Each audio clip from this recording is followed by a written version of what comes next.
Well, Tam, here we are, episode number 2. Mm-hmm. And today we're going to really talk about the 25 years that we've had here at LWF. And this is a podcast that's kind of birthed out of the fact that we just recently celebrated our 25 years since 1996 of being pastors here at Living Word. And my, things have changed so much over the years and the longevity that we've had.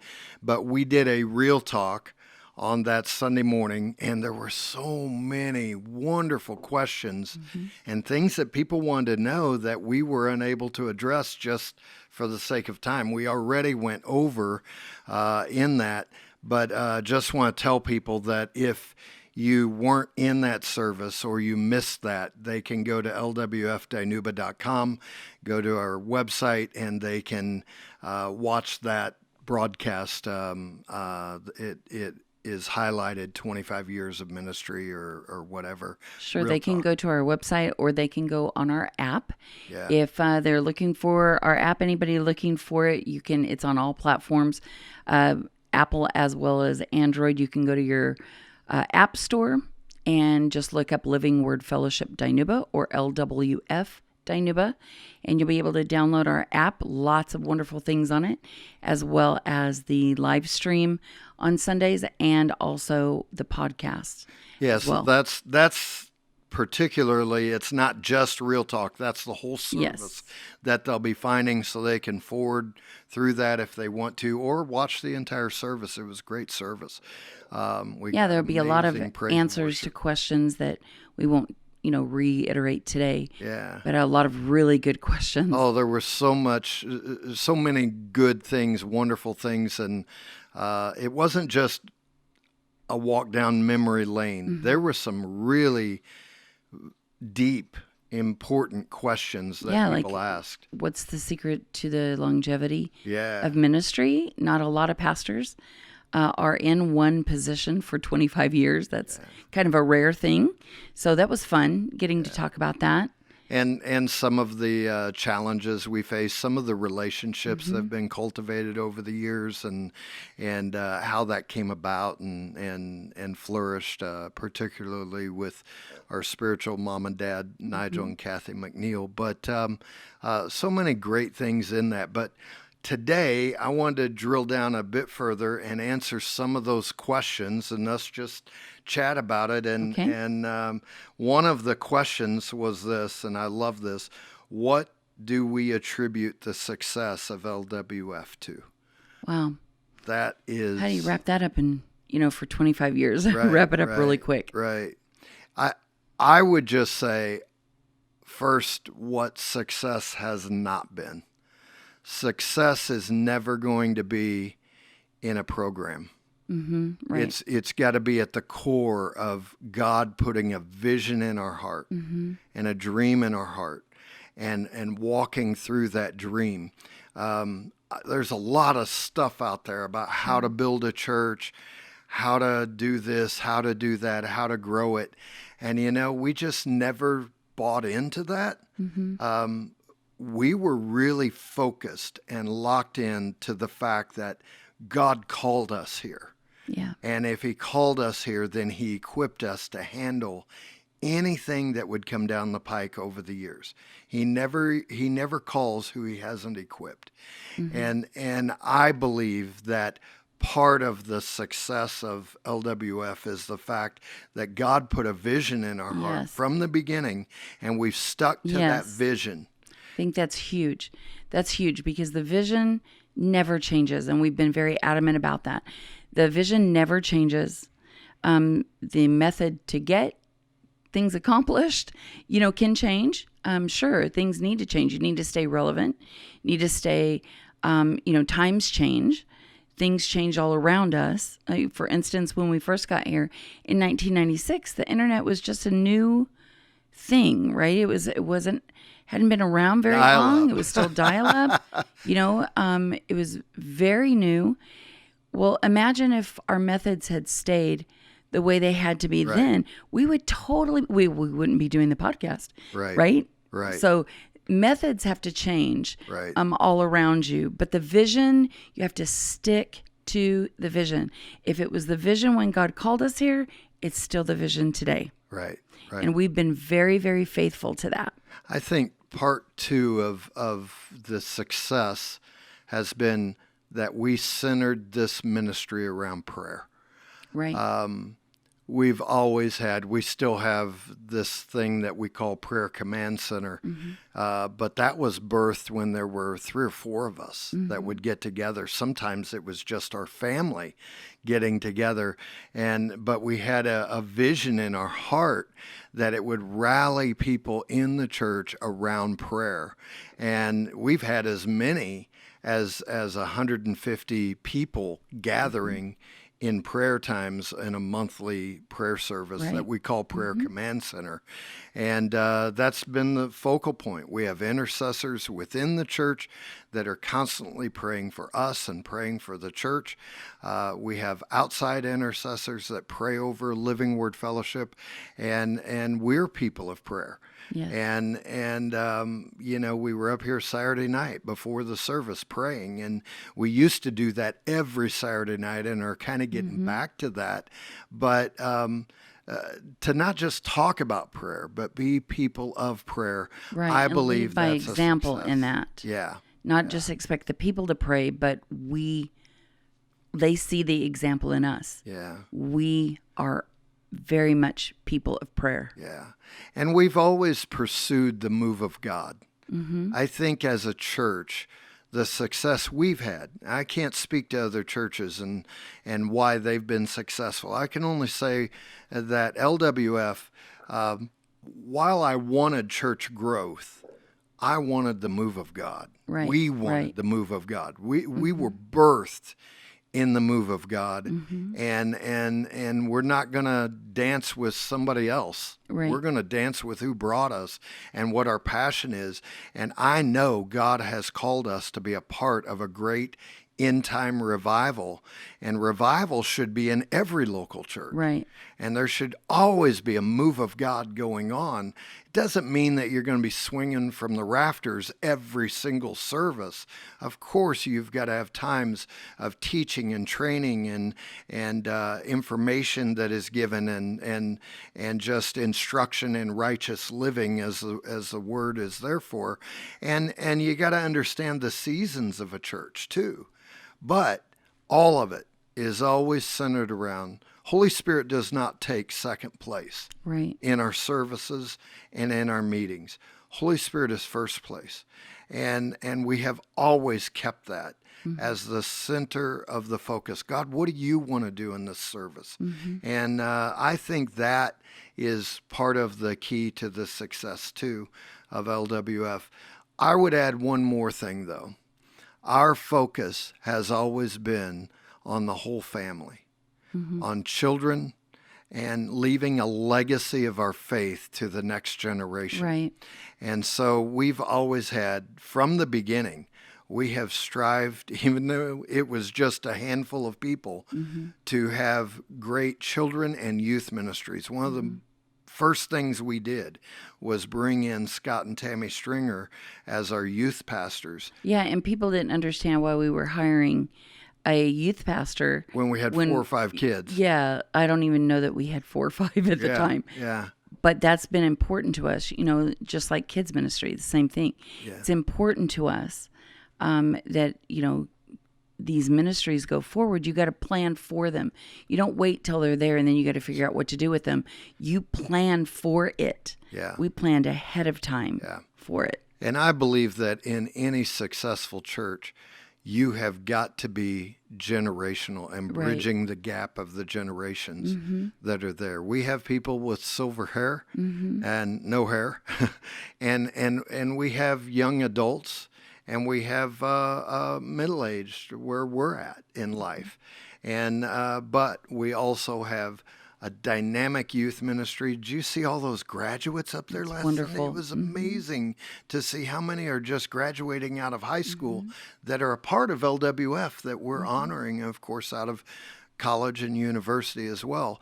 But we have equal number of kids that were graduating out of junior high going into senior high, and then all the way down to grade school and to the nursery. I mean, and we start ministering to people, to children, when they're in the cradle. Right. I mean, we Even, don't just babysit our kids. Right. Even in our kids ministry, like we are a what's kind of termed as a cell-based church, which just means we have small groups. And small groups have always been very important to us, to the point that even in children's ministry, as well as youth ministry, as well as college ministry, and into adulthood, every one of those areas and departments, we have small groups. In all of them, we teach the children already that, a small group getting together and doing life together is very, very important. So we do that from the beginning. Sure. Because the kids are important and training them is important. So we don't wait till they're adults to get them in the habit, of having community. Right. Right. Getting together and having accountability and others, iron sharpening iron. Right. We train them from the very beginning, because from the very beginning, everyone is very important. Really, that's become the culture of LWF, that it starts young, starts even in preschool. Then it goes to our children, then our youth, our young adults sequence. They do small groups and connect every area. Yeah. Then we have men's groups and women's groups, and it carries. We call it the net or the network, the men's net, the women's net. But that carries throughout because we need community, and then the success and the growth is when you're in community with other believers and you're learning and you're growing and your iron sharpens iron, the Bible says, and the countenance of a friend does that. And so there's got to be not just accountability, but there's got to be that sharpening of one another in the growth of the church. And then you invite other people into community because the world is looking for that. The world, the lost are needing to belong somewhere. And I believe that that's been a big part of the success of LWF. There's a gazillion other things. We've staffed it for growth. We've always been forward thinking and visionary thinkers. And there's so much that we could dive into in that and do a whole podcast on that alone. But I would like to say, though, I think I can think of 3 more areas that are super important. Okay. One, I think that has been very much so help the success of Living Word. Number 1 is transparency. You have to be real. You have to be real. And I think sometimes it's very uncomfortable. Yeah. Right? To be real, it's very uncomfortable for people to know that you've fought the same battles they're fighting. And you're not just talking out of a book. Right? You have lived it. We've applied the word, and we've seen how it can change your life. It has changed. The word has changed our marriage. The word has changed our family. The word has changed our church. The word has changed us individually. Right. So when we are very real and people understand, I think of things like, I know things we have faced with our children, medically even, right? When we have other people who come along who have are facing something medically with a baby. We know you went through it. Yes, and we're able to minister to them, and it brings life to them, and they learn to trust you. They learn that they can rely on you. Yeah. They can come to you in a time of need, and you really will understand what they're going through. So I think that's important. Transparency. Let me drill down on that for just a second, because it's so important. We were transparent before it was a thing. Yes. Right now, there's this big buzz phrase in churches and with pastors: authenticity. We didn't call it that, but really we were authentic, we were real. I've said for years and years, we just got to keep it real.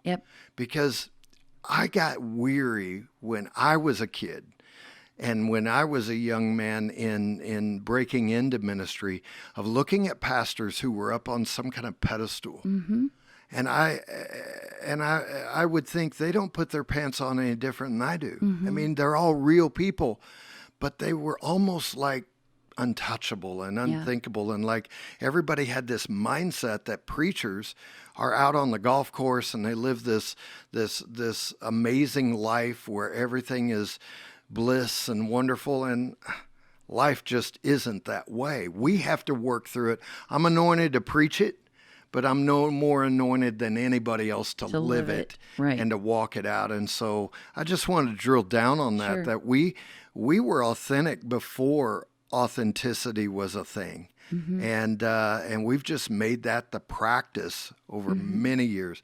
People know we've had marriage problems years gone by. We've had finance problems. We were homeless for a while. People know all of our stuff because we let them into our lives. And I think the success of a church is how much the pastors, the lead pastors, as well as the rest of the staff, can do life with their people. Yeah. And that makes it desirable for people in the community to come and say, hey, I want to be a part of that. And so that's, I think that's been a big part of. So I think another part of it, that was one out of the three. The second one would be accountability. We've made sure that we've stayed very accountable. The people are safe. You know, we have a thing here. Remember that they are welcomed, loved, and safe. That's right. That they feel safe. So in doing so, we have to make sure we are accountable. Right. I know you have a famous phrase that you always say, a man not accountable to someone is dangerous to everyone. Yep. And we live by that. Yep. That's not something that you just say. We actually live that. So we stay accountable. We do have an accountability board, you know, that we can rely on. Thank God they don't have to be used. I think one time and it really wasn't even on accountability. It was a doctrine thing. Someone had a question. So I think that's been really a part of success as well, making sure we are truly, truly accountable. Yes. Not just out there with no covering. Right. You know, while we're not a part of a denomination, we're, you know, interdenominational, we're non-denominational, however you want to put it, we still have covering. How can I cover people? Yes. How can we cover people if we ourselves That's are right. uncovered? That's not Who even covers possible. us That's right. and protects Yeah. them ultimately. So I think that's been a big thing Sure, too, sure. right? You can't have success without accountability. Yeah. You're going to go wrong somewhere, right? But just knowing that you have that accountability makes a big difference. And then finally, the third thing is no compromise. Yeah. You do not Amen to compromise the that. word for anyone or anything. And in 25 years, no one can tell me that no one is going to face a time where you have a chance to be an opportunity, per se, to compromise. Right. Compromise the word, compromise your values, compromise, you know, just compromise in general. Right. At some point in time, you're going to be faced with that. And I can think of several things throughout the 25 years that we've had that opportunity arise. And I remember saying to you on one particular time, I remember saying, God will walk us through this. If we compromise, we may keep a handful of people, right, that were very important, like as far as financially, things like that. And it was you sit back and you look at it, but you're like, no, we cannot compromise here. Right. God, you will see us through because we did what's right. Right. We don't compromise the word, and we can rely on you, and it works. It works. We just don't compromise. Right. Don't compromise. I've and I think said that's a so huge many part of times. longevity. Yeah, I right? agree. And one of the things that was birthed out of that mindset was a statement I made in the pulpit: what you compromise to keep, Yes, you're certain to you're lose. sure to lose. Sure. And I preached that many years ago and coined that phrase that we have continued with for many years because it's truth. It's real. It's relevant. It's where we live. It brings us to another question that people faced or people asked, and it was this: what are some of the greatest challenges you faced? And I wanna say on that, the challenge. I think the biggest challenge was, for me, was times where I was faced with compromise. Mm-hmm. And we chose not to. Yeah. The challenges we faced where people were pressuring me. I'll give you 2 or 3 examples because this happened over the years. One was when I was going for it, and we've always gone for it with the word being the centerpiece. And people said, well, if you weren't so strong in that and you water that down a little bit, we'd get more people. Mm-hmm. And I'm like, we're not 3 points in a poem and Yeah. out the door. This isn't Reader's Digest. I'm not compromising that. Well, the services are too long then, and so I'm going to go somewhere else. And I'm like, I know there's You know how many people we've kept because yeah. the services have the depth. They're not 3 points in a poem. Here's the thing. Crackers and cheese is not going to carry people through life. Yeah.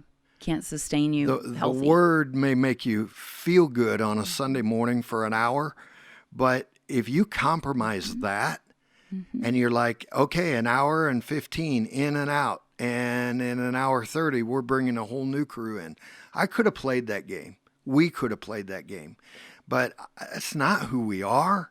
Right. And it's not who I want to be. And that's not to we've been, slam other people, no, right? It's not. But it's not who God's called us to be. Right. And therefore, for us, it would be compromise. Right. And so, yeah, I don't mean that to bash anybody else, but I just couldn't compromise that.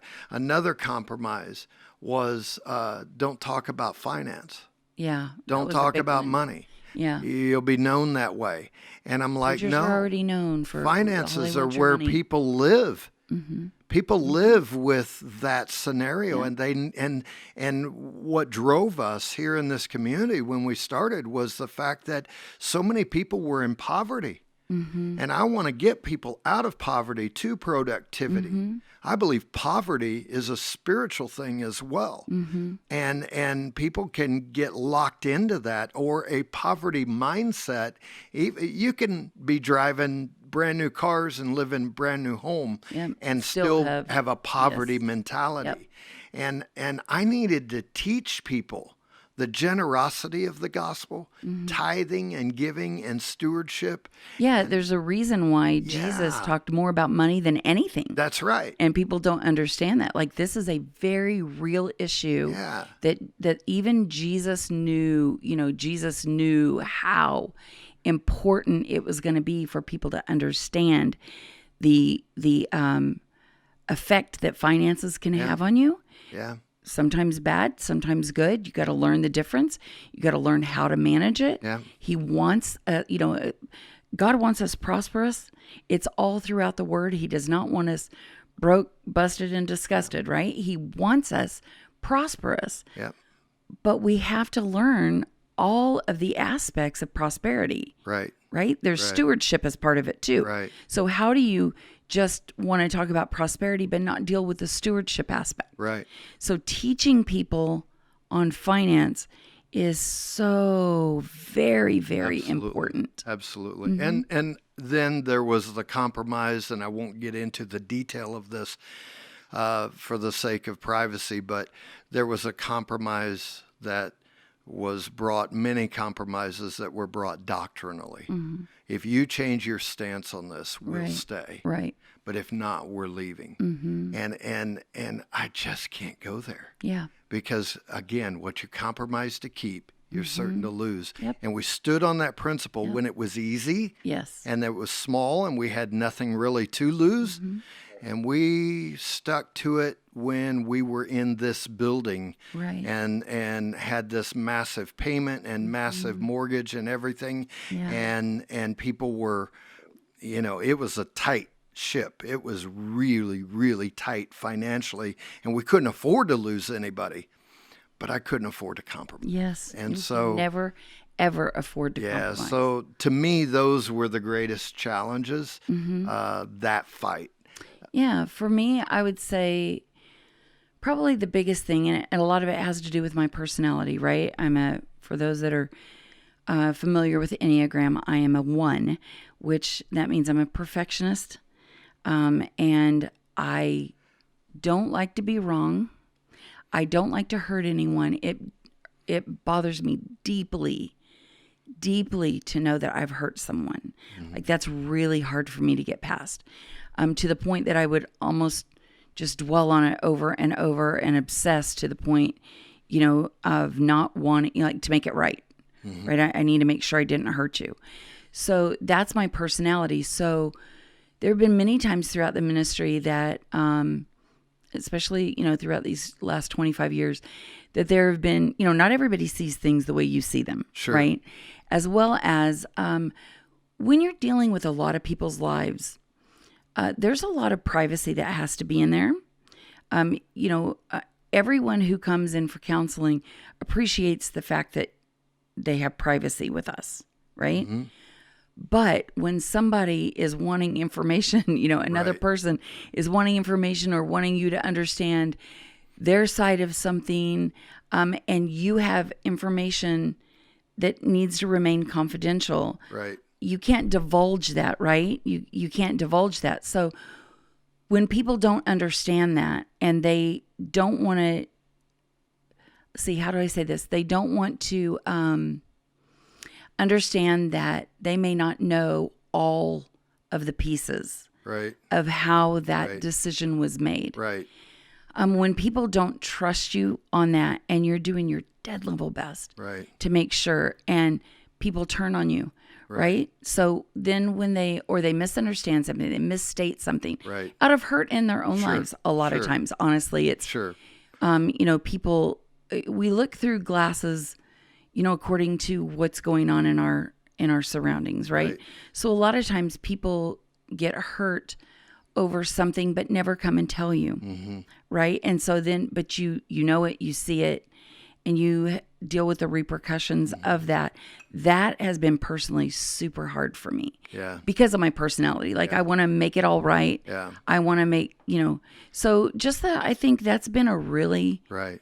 big struggle for me in the 25 years of ministry, because I just want everybody happy. Yeah. And I want to make sure that all is well in the kingdom. yeah, and I think in my younger years, I was more of I used to say, and it was a terrible thing to do, you don't like it, coffee and donuts to go. Yeah. And I came across, even though internally it used to bug me so bad and hurt me so deeply when somebody would leave, but leave the church and go elsewhere or what have you, or leave offended or upset.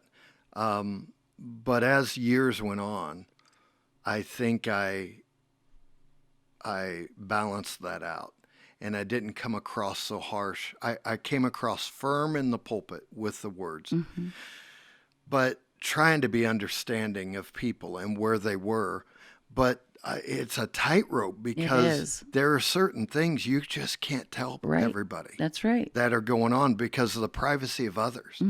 And I've had to say to somebody, do you want me to air your dirty laundry Sure. to other people? Of course not.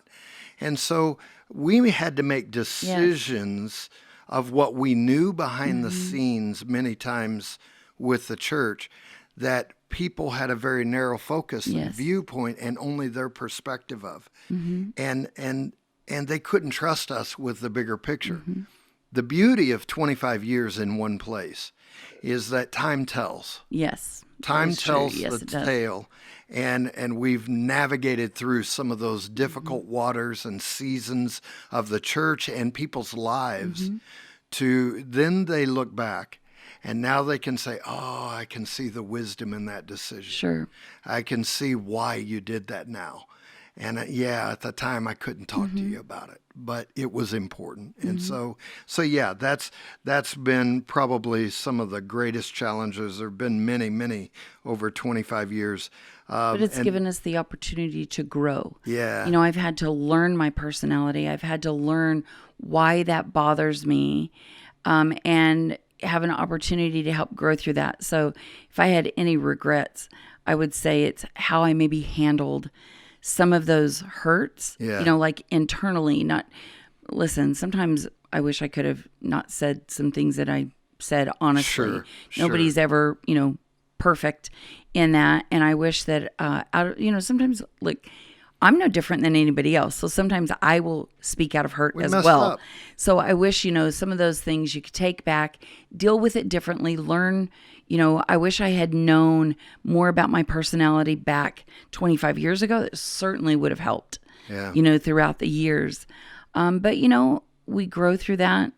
We learn. And like you said, the beauty of 25 years, though, is that people not only, we have an opportunity to grow through things, but people also have the opportunity to really learn us Yeah. and know eventually those that have been with us for a really long time now are to, the point of saying there has to be more to this because that's not them. Sure.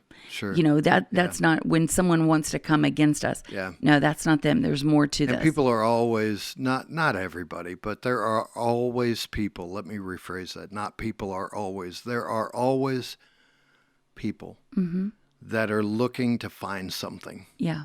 and to make something of nothing. Yeah. And there's another question that came our way, and it was this. I got two more that I'd like for us to drill down on a little bit. One is there anything you would do differently? And What when I I just heard said. this, Actually, what I yeah, just said, yeah. I would not take things, I would try to take things more with a grain of salt than to let it fester for so long in me. Like I would really, I don't even know how to really put that in words, to be honest with you, but because I think it affected our children. Some not so wise decisions throughout the years is probably not the best thing in the world to let people that you're trying to work through issues like come and live in your home. Yeah. When you have children, those are things that you regret and you don't regret. Right. Like, It affected our kids. It I mean, did. there were It things did. that we did in the light of ministry. from That- youthful zeal, to be honest. yes. Youthful Our zeal, heart like- was in the right Yes. place, but I think our priorities at times we struggle to work out those priority because there are many pastors, senior pastors, lead pastors that they're almost married to the church, and then their wife. The church can become the other woman in a man's Right. life if he's not careful. We always tried to, because we worked together so much in ministry, that wasn't so much a problem. But where I We leave our think kids behind. Yeah. where it was a problem was, remember, we were pioneering. Yes. We in the beginning, a we hard couldn't be road. gone a single Sunday. Right. We felt like the whole place was going to fall apart if we weren't there on a weekend. Sure. And we didn't know then what that was going to produce the next weekend, right? And so I think some of our fears caused us not to take more time with our family. Yeah. And I regret that. Yeah. I think that was a huge mistake. We were at the boys' ball games and stuff like that, and sporting events and various things like that. But I think we could have been better parents in the midst of that. It's a hard balance. From the kids' perspective, they are boys. Their parents were their pastors too. Yeah. For all these years, and that's not. That's tough on a kid. Yeah. That's really tough on a kid. And when you're right in the middle of that, as young as we were too in the beginning, when you're right in the middle of that, you don't really see that. Yeah. You don't really see how it's going to affect them in the long run, right? So being there, making a clear separation. Yeah. Pastor parent, Yeah. right? And making clear separations and not running the two together, I think was kind of an important thing that I wish we had really mastered that a little, not a little better, but a lot better. A lot better. Yeah. Our kids turned out great, Yes. but some of that wasn't because of decisions we made. It was almost just God's mercy and grace over it. And the kids knew our heart. Yeah. That's the one wonderful thing in it. But yeah, I have those regrets. I think one of the things I would have done differently from the church standpoint, as I've had all these years to look back on it, there's not a lot, but there are a few. One of the key things I would not have done is when we moved into this building and we had everybody was tired because we'd been mobile and because we had been going as cell-based church where lots of responsibility is put on our what are now growth group leaders, cell group leaders, and they were really like spiritual parents over different groups, which is totally biblical in doing it that way. And the growth was enormous in the church. And when we got to this building, I wish I had had a better handle on balancing out the weariness of people because it was so hard work to get here and letting them rest, but not compromising the integrity of that ministry. And we changed the focus of cell groups to try to make it easier on everybody, right?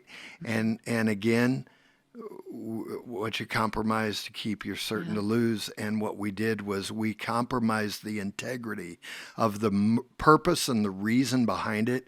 And so the heart of our leaders was not nearly as sharp, and it began to display throughout the ranks.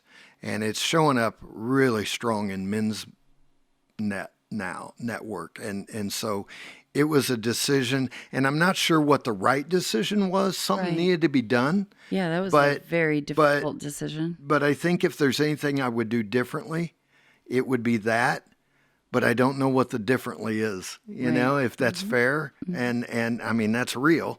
I haven't sat down I have sat down and thought about it, but I haven't come up with what would have been the right solution. And so now, Andy Stanley said something one time. He said, be careful of the decisions you make because you don't know the ripple effect down the line.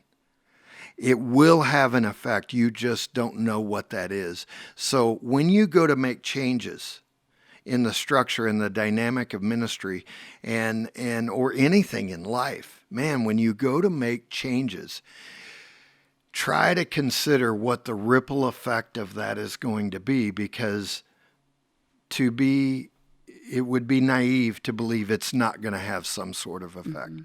And the key is to think that through in those changes of direction and those changes of ministries or whatever you do, even staffing changes, all kinds of things. So there are things that I wish we had done differently.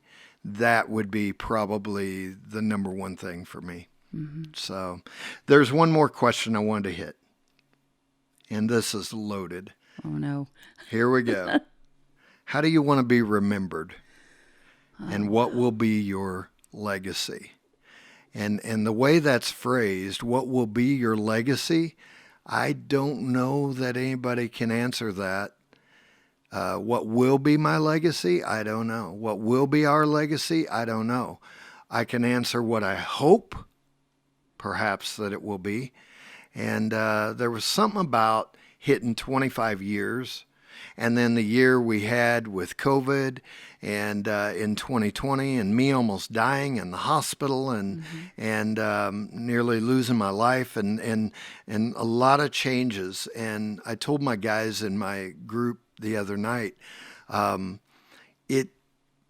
COVID drove me into a deep reality check and assessment time.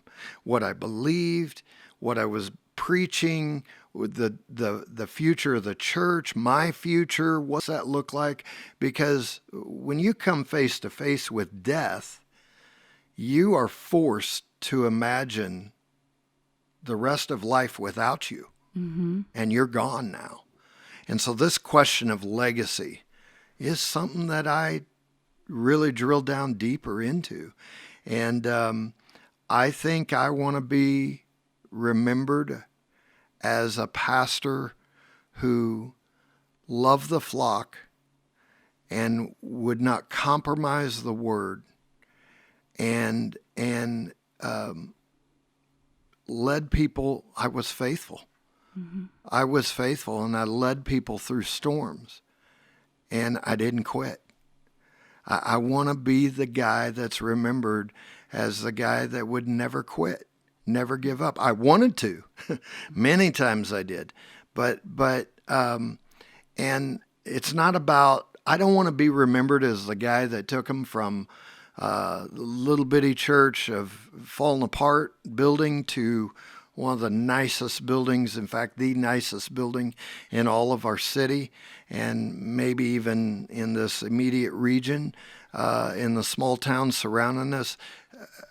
That's something, but that's not what I want to be remembered for. And the legacy, I think my kids, my family is my legacy.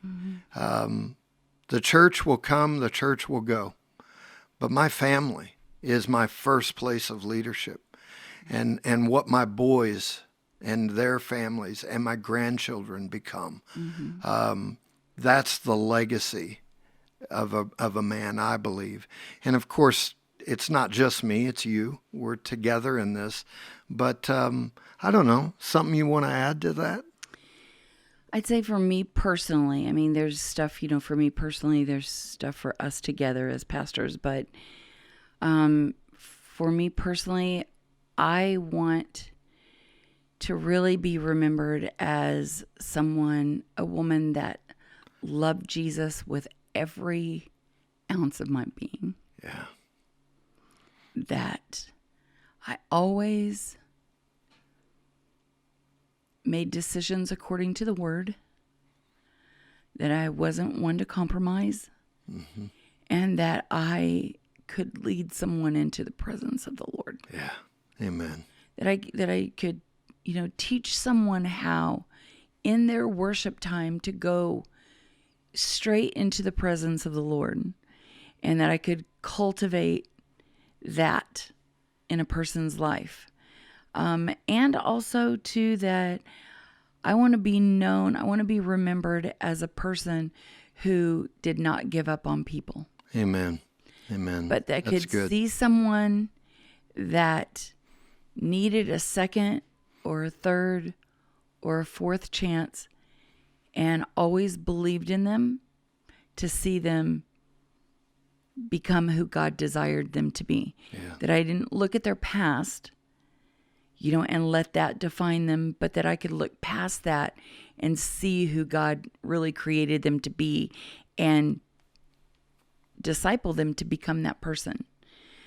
When I think about a legacy that's left, obviously my boys, my grandchildren, those are very important.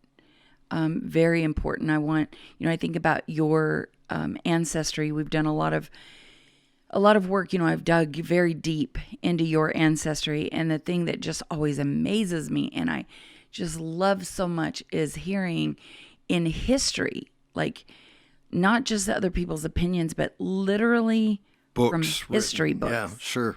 About your line, direct line. Of the Wallaces, that, one of the things that talking about Reverend John Wallace, your 5 times great grandfather, in writing about him, someone wrote, there's not a generation that a preacher did not come forth. Right. Yeah. And it's like, wow, how amazing is that that's right. An incredible legacy. Right. About, they don't give up. Right. Like they preach the uncompromising word. And when those kind of things are written, like, wow, how incredible is that? Yeah. I want people to be able to say that about me. Yeah. Like that's what's left from me, is that I didn't compromise, and that I was faithful to the word, and I was faithful to believe that God can change someone and transform, real life transformation. Yeah. Right. And that I lived that. That's right. And that's really important to me. So in addition to my children, my grandchildren, for legacy, I also want the Anita Lopez's. Yeah. Yeah, come on. That's so true. The those that have just come along and watched, we were able to take them through an encounter weekend, and they followed up in post encounter, and they absorbed the word, they took it, and we taught them, to live it, to work out that salvation, right? And walk through life with them. And watch them transform. I mean, Anita came to us a mess. Yeah, yeah. So many did. Now, all these years later, she's our children's pastor. Sure.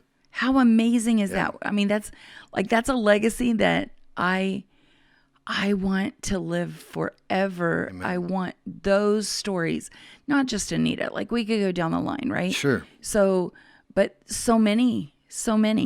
And I love it when, there are those in our congregation that don't call me Pastor Tammy. They call me Mama Tam. Yeah. And I love that, because to Mama me, Tam and I'm Papa building Mark. legacy. Yeah. Right? I'm building legacy. And I love it when they feel that comfortable to say, you're speaking into my life, and I look to you as Mama. Yeah. I look to you as Mama Tam. That's a legacy. That's beautiful. Yeah. And I wouldn't change that for the world. That's beautiful. That's beautiful. There's so much more we could talk about. And, when you were bringing that up of not giving up on people, that's a whole podcast in itself, because it's not just about not giving up on them, but it's where's the balance in that too. Yes. And I've learned that over the years.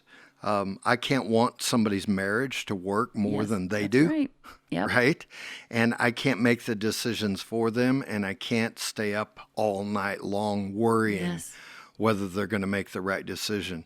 As a parent, as a physical parent, we've all been up late at night wondering, okay, is my child safe? Are they coming home at the right time and, in the right shape and all that good stuff, right? I raised 3 boys, but I think you kind of adopt that as a good pastor. You adopt that over the flock. But I have learned to balance that out, because unlike my biological kids, and even with them, I've had to say, they're grown men. Yeah. They have to make the decisions for themselves. I've poured into them, and I can only hope that they make the right choices for their future and for their family. And I had to come to that same place with our spiritual kids. Sure. And the people that God has placed us over, is that, I want to walk, I'll go through fire with them. Sure. I will stand in their corner and fight with them and for them, but I can't do it in place of them. Right. They have to fight too. Yes. They can't sit on the sideline while I'm doing the fighting for their family and their life, right? And so getting people to own responsibility for themselves has been one of the challenges, but also one of the joys when people do that. Yeah. And you watch God work in their lives, and they are so transformed. And I just want to add, I think one of the most frustrating times in ministry is when you see people shoot themselves in the foot. Yeah. You see all this potential, and they keep going back. Yep. They keep going back, or they lose hope, or they lose sight. But here's the one thing I have had the privilege, because of our longevity. I see people today that I saw when they first came to Christ, and I watched them walk away. Yes. And I watched them wander around in the wilderness of life, and then come back and say, wow, I've wandered off, but there's nothing out there for me, and I've come back to the Lord. And that is such a joy. And then we get to watch them flourish and grow. Because now they're doing so good. Become completely a different person. Yeah. The person we knew was in there, right? And we get to watch them grow and well, that answers a lot of questions, a lot of stuff. There's more here that we could delve into, but for the sake of time, We maybe have to stop somewhere. maybe we'll do that another time. So it's been a great time. Yeah. Enjoyed visiting Fun with looking back you and and talking about it. reminiscing and evaluating some of that. But I'm really looking forward to what God has in the future, though. Yes. 25 years, I appreciate looking back. But looking back does not change that I'm looking forward. Yep, let's go. Let's do it. God's got bigger and better and brighter things for us in our future than we've ever dreamed. For eye is not seen, ear is not heard, never entered into the heart of man. God says the great things I have in store for him. So I love you, babe. I love you too.